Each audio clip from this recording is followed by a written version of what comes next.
Intro. There we are. We are live, and we got the Top Gun music. I'm going to see it after this. If you guys haven't seen it, we are recording this June 8th, 2022. This is episode 99. 99. You almost hit 100 of Bono's Health, formerly Bono's Stuff.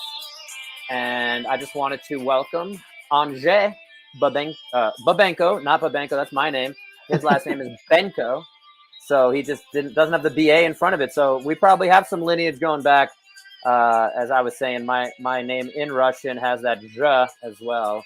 So and right before we went live, he doesn't know where the pronunciation of Anže comes from, which country, which ethnicity, which background. You never did a 23andMe or any of that stuff? No, I haven't. No. I don't know if I trust any of that anyway. So yeah, exactly. He's joining us from Toronto, Canada. I had CA. I was about to say California, so I'm still waking up here. Clearly, I believe you're our second or third guest from Toronto. I had a physical therapist who I'd love to get you in touch with. I think he's in the suburbs of Toronto.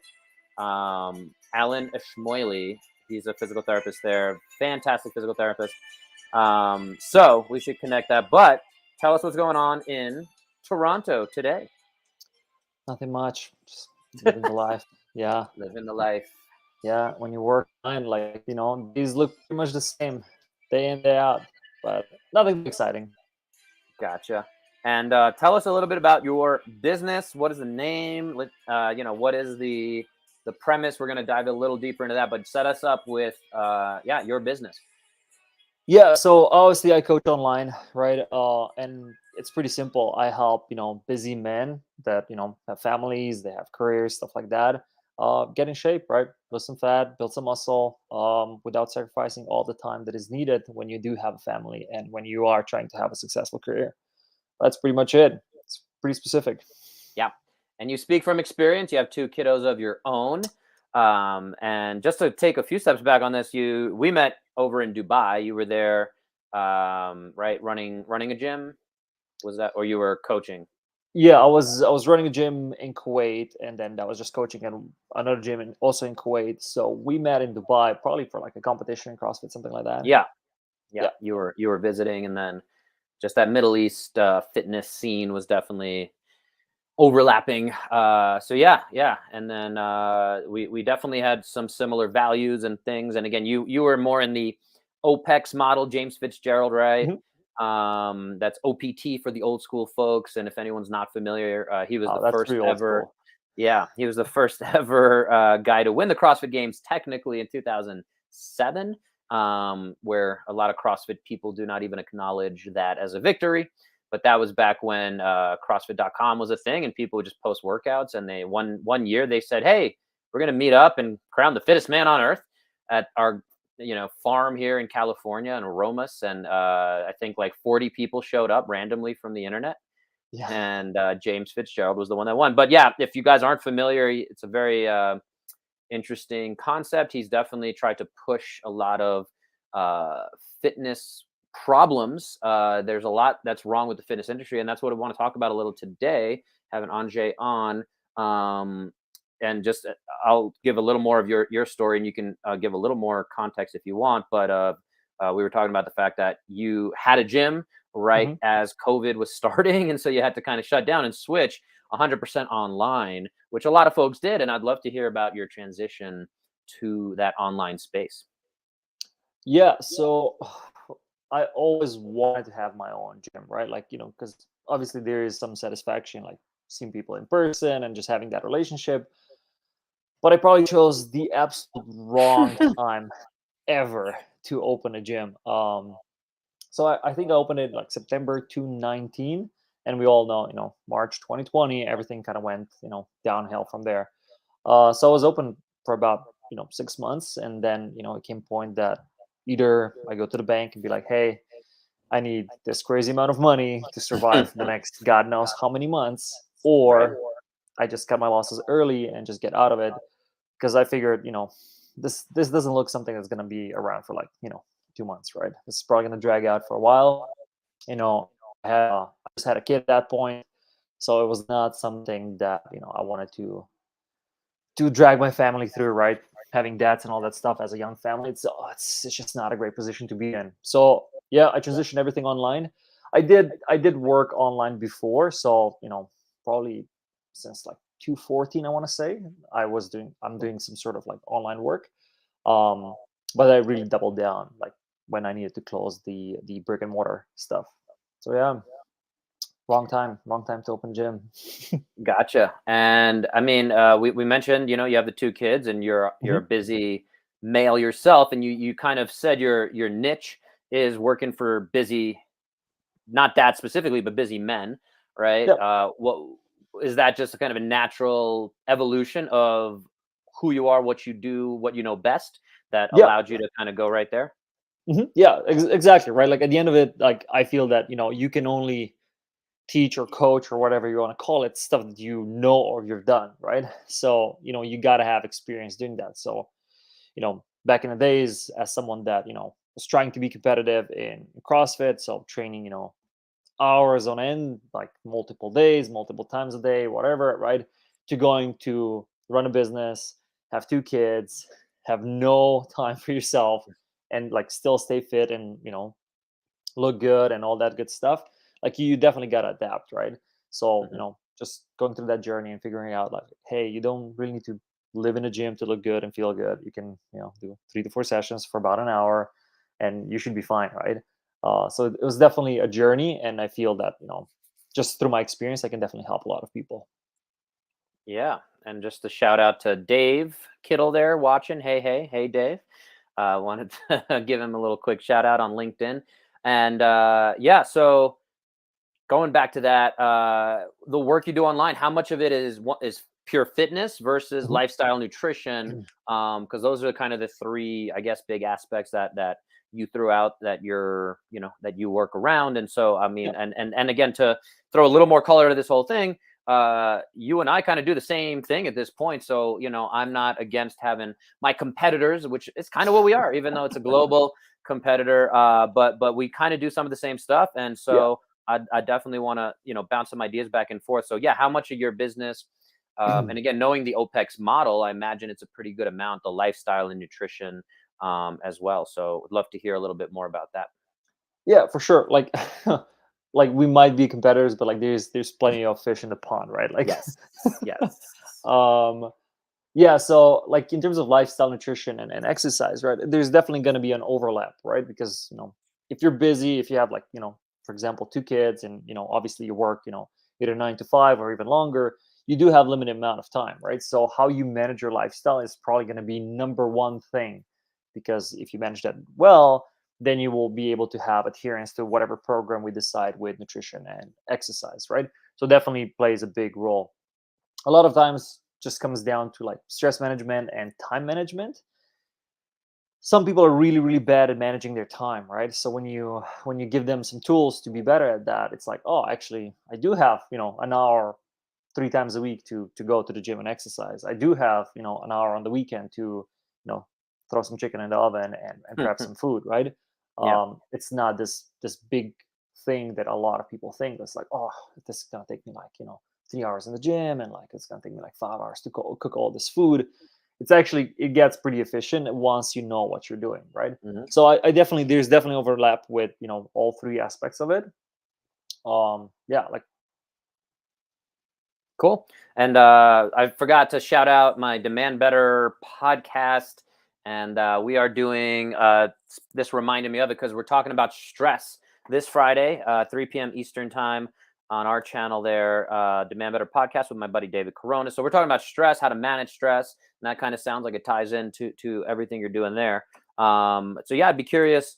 And it sounds like, again, we do have that similar concept around minimal effective dose, right? Mhm. What can we get you, especially if you have limited time? If you have 30 minutes a day, if you have 20 minutes a day, is there Yeah. something we can be doing there? I find for a lot of folks, it is a little bit of, I have to kind of negotiate and say, if you have 9 minutes a day, and that's all I want from you, 9 minutes to do this Mhm. mobility work, that I consider, nutrition for your joints and things that are going to start, improving how you feel until you can get more time or commit to doing bigger, better things. So, sometimes that's all it is 9 minutes a day from some of the stuff I do, one of the offerings I give.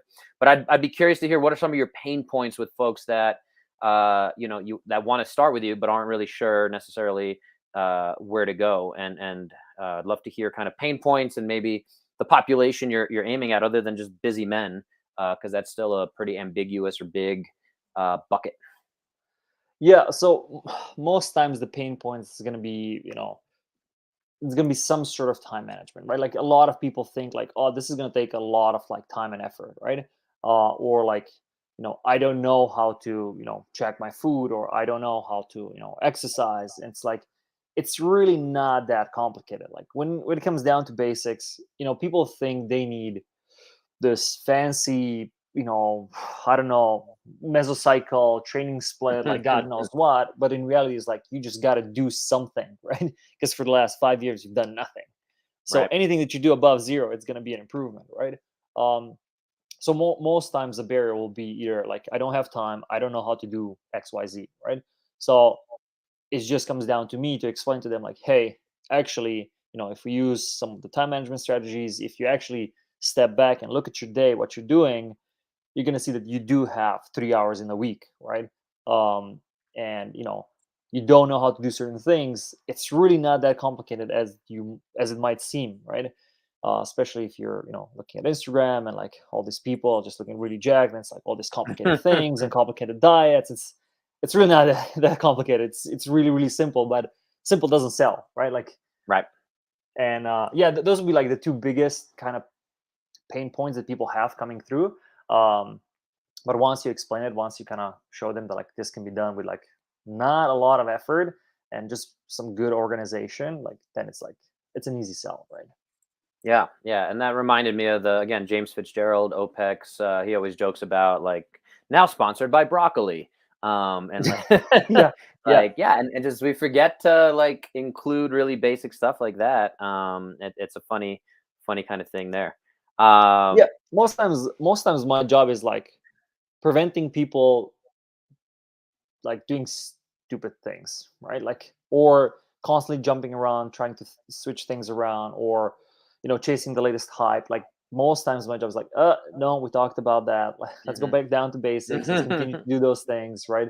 Like, you've been doing this thing for 4 weeks. Like 4 weeks is a really short time to Mhm. see any meaningful progress, right? But let's readdress this in like 16 weeks or 18 weeks or whatever, right? And if you feel that you haven't gotten any results by that point, it's like we can definitely do whatever latest and greatest trick you think you should be doing, right?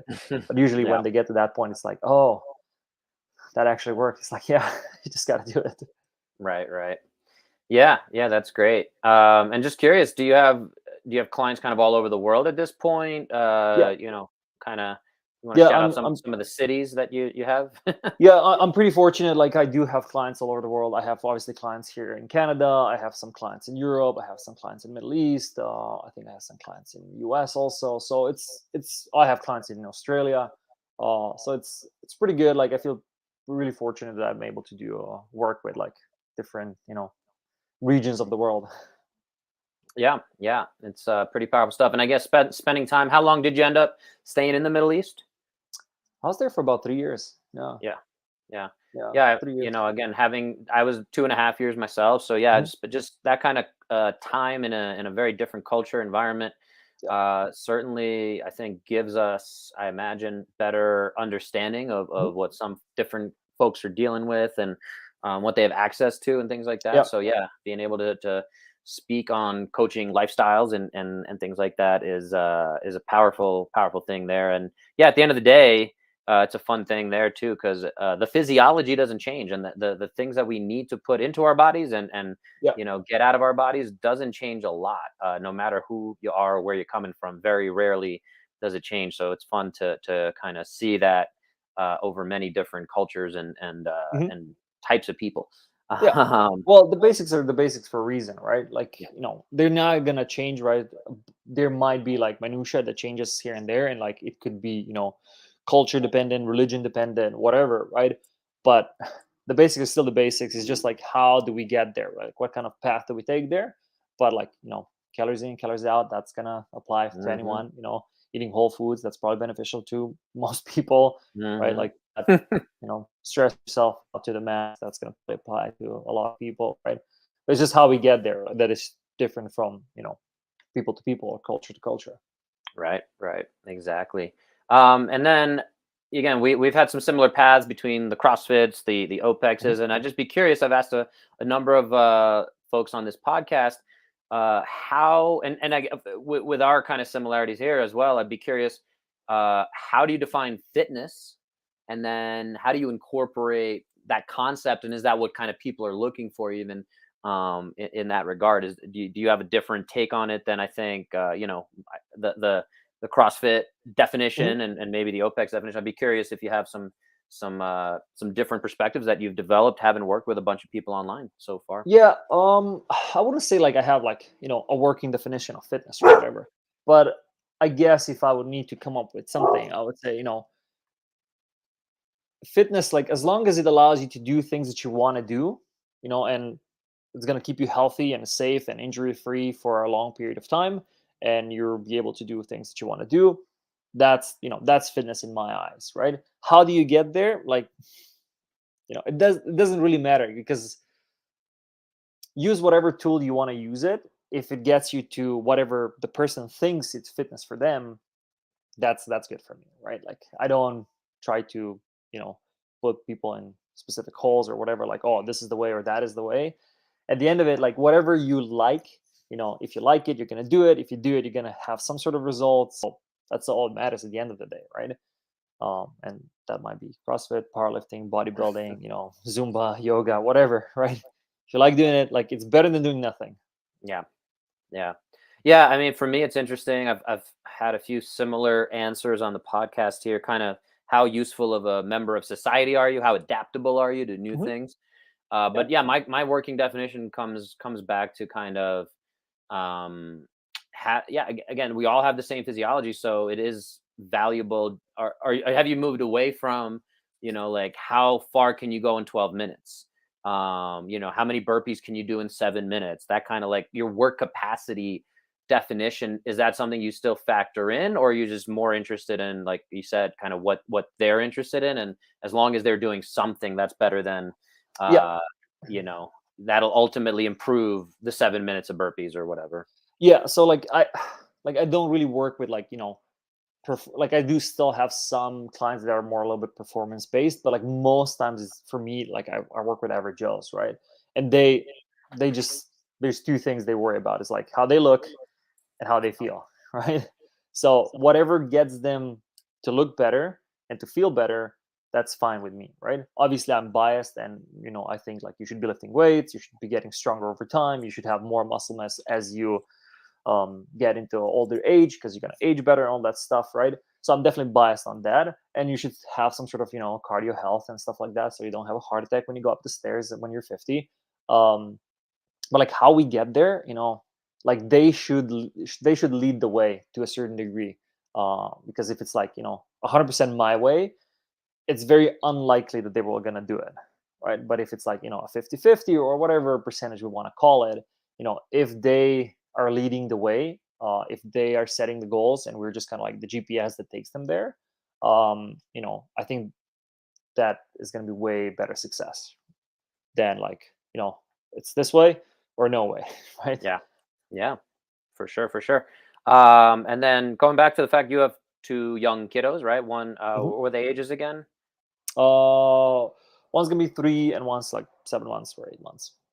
Yeah. So what have you found, to be your biggest changes in fatherhood as a fitness routine that's worked for you? If you have any tips for other new dads. Yeah, it's never gonna be perfect, right? Like, when you have kids, the life is not yours anymore, right? So it's like, you might have this, like, I have like a 4 day, 4 day, oh, sorry, 4 week split, and it's like this many reps and this many sets, right? But the reality is, things are gonna go wrong, right? Like, the kid's gonna get sick, they're gonna get called in daycare, whatever, right? Like, so just be adaptable, and just, doing something is better than nothing, right? It's Hmm. fine if you have, an hour block for training and something happens and you can only do, like, 15 minutes of work. Like, you can still get a good result out of that. At least, at the absolute worst, you're reinforcing the habit of you doing that thing. Right. Which is the biggest, right? Because like we all know how easy it is to slip.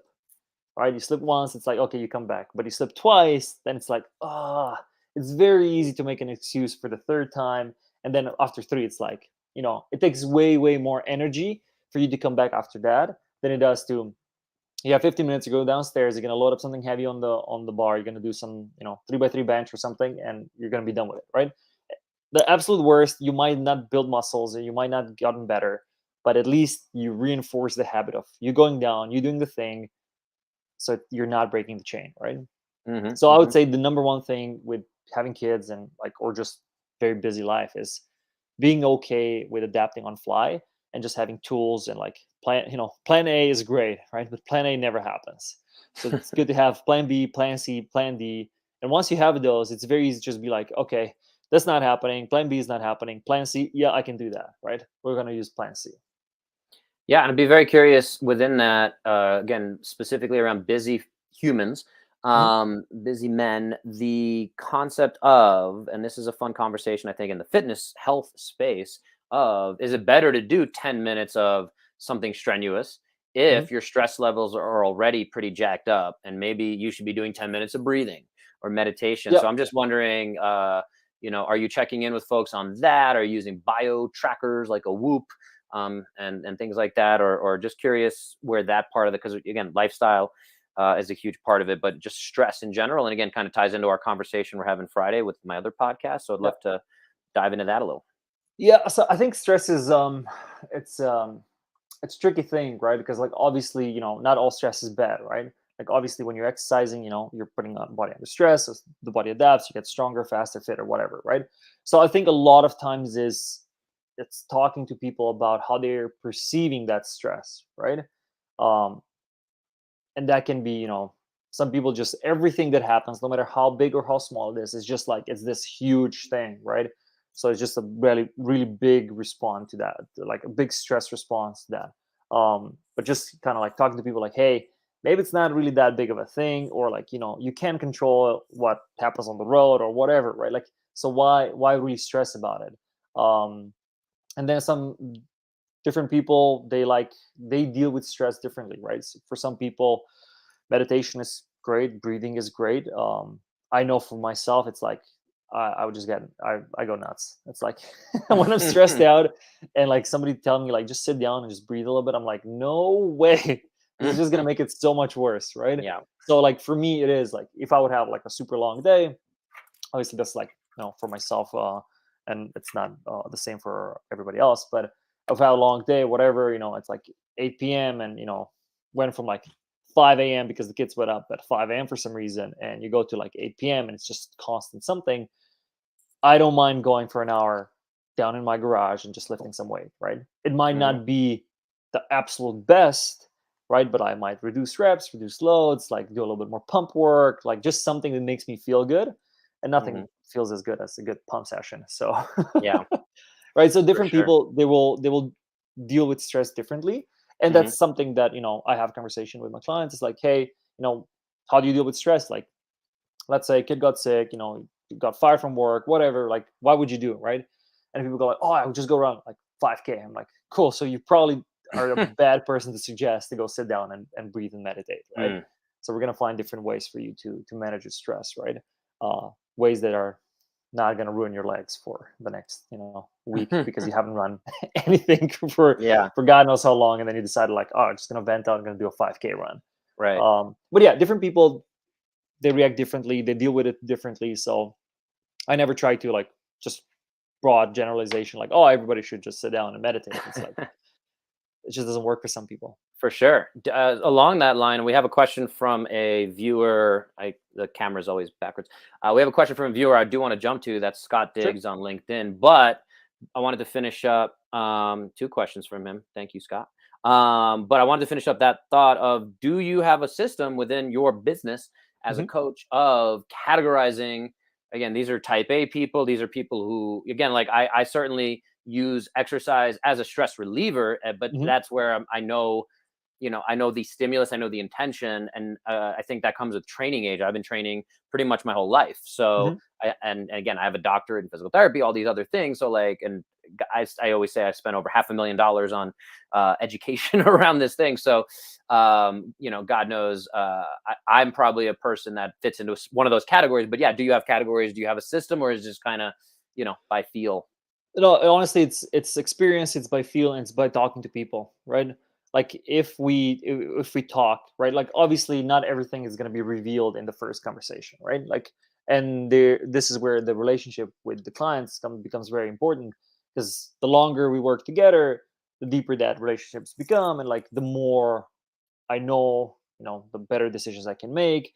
But yeah, like I don't have, a Whoop or, or a Ring or any of those things, right? Like I prefer to just talk to people, and it's like, hey, let me know when something happens, right? And we can adjust from there on the fly, right? Like Mm-hmm. I don't work with like hundreds of people. Like I work with limited amount of people, Yeah. because this is how I like it, and allows me to really be there for my clients, right? So Right. when something happens, it's like, oh, like the client had a kid, it's like, okay, you're probably not going to work out the first week, right? Like just Yeah. forget it. Even though they think, oh yeah, of course I will. It's like, no, you won't. Trust me, he won't. Let's take the Yeah. week off, and then let's chat, at the end of the week, just for like 5 minutes. Like, how are you doing? How's the kid? Yeah, you're right. Like, there's no way I would work out. I'm like, I know. It's like, okay, cool. For the next week, let's try to do, this one thing, right? So it's always going to be client dependent. They're always going to drive the where they want to go, and how they deal with things, right? It's always going to be adapting. It's always going to be changing, right? But I don't have Mm-hmm. a set rigid Okay. system where I just kind of categorize people. Gotcha. So let's jump to the question from Scott on LinkedIn. What about the stress coming back from an injury? If you have some thoughts on that. That is definitely not my area of expertise. I think that would be more of yours. Well, this way, yours. Yep. But like, stress is a stress, right? Like if it's obviously, like physical stress, like again, that's not my expertise. So like I'm gonna, you take that one. But if it's like stress of like just going back to the gym and like just Well, thinking about that's it, actually his second question. Was how do you okay, get back in a good regimen of working out? yeah, yeah. Like I would say, like first get it sorted with somebody that is an expert in that, right? And then just follow their recommendations once they give you a clear bill of health, or like, hey, you can do this and this things. Obviously, you do want to go back to the, because hopefully that's going to the gym is going to prevent this happening again. Just take it easy. Like don't think like, oh, I'm just going to come back, I'm going to do the same loads or same weights or whatever. Just chill, slowly progress it back to the levels that you were before. It might take a short period of time, it might take a long period of time, but just don't be in a rush. Like most times that injuries happen again is like people get injured, they go rehab everything, they come back, they're like, oh, I actually feel really, really good, I'm just going to load it up. Boom, injury happens right there again, and the whole circle repeats, right? it's Right. it's like, just take your time, don't rush it. Like we're not, nobody's getting money here for going to the gym, and like nobody's winning points. You're doing it for yourself, you're doing it for health and longevity, hopefully. So don't rush. That's my kind of, but Yeah. I'm sure you have more specific uh Well, on the things than injury injury. thing, yeah, the injury thing, I'll just add in, Scott, is respect the healing time is a big Mhm. part of it, that I think to Anje's point, most people do not do. And again, it's understanding that the body will have, uh, there's the fastest possible, like you're the young, if you're super young, your genetics are great, you have all your nutrition, lifestyle, you're sleeping Yep. 12 hours a night, you have a hyperbaric oxygen chamber, all these things that professional athletes are doing, and we can look at that as probably the highest level of performance, and whether Olympians or professional athletes. So we can look at what they're doing and how long it takes them to recover an injury. I'll give it a quick example, and I posted some videos about this when I did my first season skiing here in Colorado, my first in my life, and I had a nice little MCL inside of my knee injury, and I needed someone to talk me down and be like, hey, it's going to take this long based on the likelihood of the tear. I didn't necessarily do an MRI, but there was some damage done, and it might take 6 weeks for that to be 95% healed. So probably for 6 weeks, you have to respect that and not do anything. So then the stress part of that can be, if that's something I usually do for dealing with stress, I need to find other ways. So maybe that's when I can utilize breathing or find other forms of fitness that I need to do that's safe within that injury. So it depends on your injury is a big part of it. And then, yeah, coming back to listening to your body, but also working with somebody who understands the injury mechanism, the physiology of the healing time, and to, the other underlying part of this whole conversation of the lifestyle. Are you getting enough sleep? Are you eating the right things? Because if you're not putting that into your body, we can simply just increasing your protein might be something that speeds up your healing and allows you to get there. So that's where, injuries are definitely a thing where folks, I really appreciate your response to that, where a lot of people would just say, yeah, like I know what I'm doing. And I'll just give kind of blatant advice without having advanced degrees in it. So I really appreciate that perspective of saying like, yeah, you got to check in with someone who knows and specializes in injuries, which is kind of, where I can come in for sure. And it's also right, depends on the injury. Like, if you have, something with your knee, like, you still can do a bunch of stuff in the gym, right? You can do pull-ups, you can do bench, you can do rows, you can do stuff, right? Just because you have that one injury, again, depends on what it is. It doesn't mean that you lay in bed for like 6 weeks straight, right? Like, and just to add to that real quick, is a lot of injuries, when you understand exactly what it is, including the one I had in my knee, the skiing, moving is actually the best thing for it. The old school blood flow. You're welcome, Scott. I hope that helped. If we didn't catch anything, let us know. He said, "Thank you, gentlemen." But what I was going to say is, the traditional way folks talk about injuries is RICE, right? Rest, ice, compression, elevation. So if you have some kind of injury, you need to rest it, put some ice to calm down the inflammatory process, compression and elevation. And I think the modern approach is getting rid of the R and the I and switching that to M, which is motion or movement. So movement, compression, and elevation. Compression and elevation can still help if you have swelling, especially. But the movement piece is going to get that blood flow. And I think you were alluding to some of those points. But phenomenal. How you feeling? Any other closing thoughts? I think we covered a lot of good stuff. I don't want to take up too much of your time. No, it's good. I think it was great. Thanks for having me. Yeah. Anywhere folks can go to find you that you want to shout out? Just on my Instagram. That's usually where people find me. It's just my first name, my last name, Anže Benko, and you should be able to find me there. Let's put that in the thing here. Just have it up there. That's the best way to reach you, you're saying?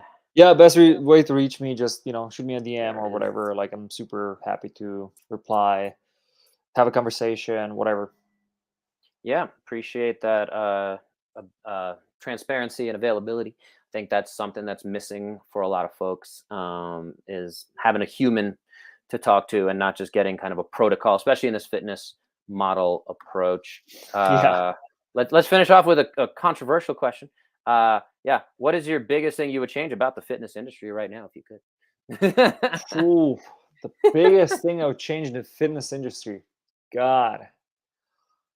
Oh, I don't know. I don't know. There's a lot, man. I don't know. There should be like repercussions for like giving out dumb advice, or like that's kind of what mine would be for sure. Some version of that, a little bit more oversight. I don't know. And thanks, Scott keeps showering us with some good praise. Appreciate it, Scott. But yeah, I would 100% agree with you. Is having a little bit. There's just a lot of nonsense out there. I mean, it's in supplements too. GNC, one of the most popular supplement companies in the world, sells a lot of stuff that is kind of nonsensical. And that's actually what really inspired this other podcast I have, the Demand Better podcast, with a personal trainer buddy of mine that, we kind of got tired of seeing so much BS out there, and there's not enough people calling out nonsense. And so I don't know what repercussions there could be, but licensing and more transparency, and just being able to say like the thing you're saying is wrong. And obviously there's nuance and there's debate that's worth having, but I do agree with you that I think it's like it's probably like education, right? And not just, education as us professional, but it's also like education on a part of consumers, right? Because the more you know, the better decisions you can make, right? Right. If you've never, researched or learned anything about nutrition or exercise, and you go on Instagram or websites or whatever, like, you're gonna get bombarded with so much stuff, right? And it's very easy, having no knowledge about it, to just go with the first thing, right? Or like, it's 6 weeks and I'm gonna get all this gains or whatever. It's like, that sounds cool. um but like, how to do that, that's I don't think we're gonna change that, right? The only thing we can do is like provide good information and hope people find that, be approachable, have people reach out to you and have good conversations and steer them in the right direction. Stick to your lane, right? Don't go outside of that and become a doctor overnight. But yeah, like, it's a tough one. It's a tough one. Yeah, and that's the other part too, for sure, is getting people to kind of I've had a few folks say that on here as well, that when I throw that question out is, and we'll get the Top Gun thing to throw us out. So yeah, the big thing of staying in your lane, like you said, I see a lot of personal trainers trying to handle injuries and rehab. I see a lot of chiropractors trying to do that, and it's like we all should have spots in our lanes and things that we're talking about. Scott threw one more question at us before we go. I think this is a little bit more for me. Speaking of all that, 45 years old with a traumatic brain injury, received a head injury, and wants to get back in the gym. I mean, my really simple advice quickly, and I have a feeling you'll agree with me, is find someone who can progress you safely in person. Might be ideal for something a little bit more complex, but I think if you have some, folks like us, we're both pretty competent, I think, at hopefully dealing with limitations and things like that. So I don't know if you have any other thoughts on it, but I would definitely say find a safe way to progress back into the gym based on whatever specific diagnoses and limitations you have. Yeah, I would agree, right? Like, based on where you are currently in the recovery process, or what's the limitations, it might be best to be in person with someone. But online is online. Depends on, like, if you have experience training, then you might be okay just going online with someone and just slowly progress the recovery. But if you don't have a lot of experience, I would say, like, go in person, find a good trainer, spend some money, spend some time. It's better to do that than just get some hack online. And if you want to message me separately, Scott, if you're on my LinkedIn there, feel free to shoot me a message. We can talk offline. Depending on where you are, and again, access to and things like that, your training age would definitely be a major factor of how comfortable you feel in the gym and things like that. And whether we start you with body weight, whether we start you with more conventional machines like Smith machines and that kind of thing, there's definitely a lot of options to go there. So thanks for the question, Scott. Again, shoot me a message in the comments. We can certainly talk offline. Any other last closing thoughts? We know where to find you on Instagram, and nothing else? That's it. All right, we'll sign off. If you guys got something out of this, really appreciate you sharing it with someone who might benefit from it, leaving a comment, rating, review on whatever podcast platform you're checking this out on. We're on Facebook, LinkedIn, YouTube right now. So wherever you are, leave a subscribe, leave all of it. Leave all of it. Help us grow, reach more people, get 1% better, and see you in Toronto. Bye-bye.